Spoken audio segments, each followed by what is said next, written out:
Hi there. Here we are with a patient that came in today for an FUE from Turkey. Correction, this particular patient is from the Mideast. He went to Turkey. He had a 2500 follicular unit extraction case. He spent about 9 hours in the chair that day. Then they did not put him on Propecia or Rogaine. He ended up losing his surrounding hair. He was not happy with his hairline. He was not happy with the density. And he was most unhappy with the scarless procedure in the back of his head. He could lose this hair from where they took the holes. You can see these holes all the way up here just to get more hair.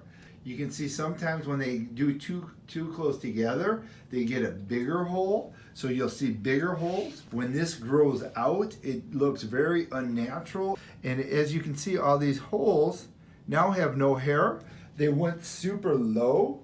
This is typical for what I'm seeing with the FUE because they need to spread it out in order to get the hair. And because if they take them too close, they'll get these doubles that are happening. And those doubles create holes, especially when they shave their head or if they try to wear their hair a little bit shorter. It is not scarless. You have more scars. So you're getting probably a 25% minimum transection rate when they try to blindly take these out.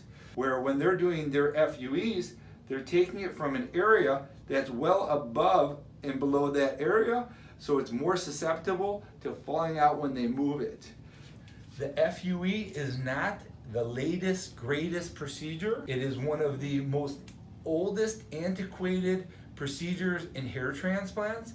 It is the same thing as a hair plug. It's a punch biopsy, destroying the donor, destroying the blood supply, limiting the results, going from areas that aren't sustainable, and it is a complete loser. Mark my words.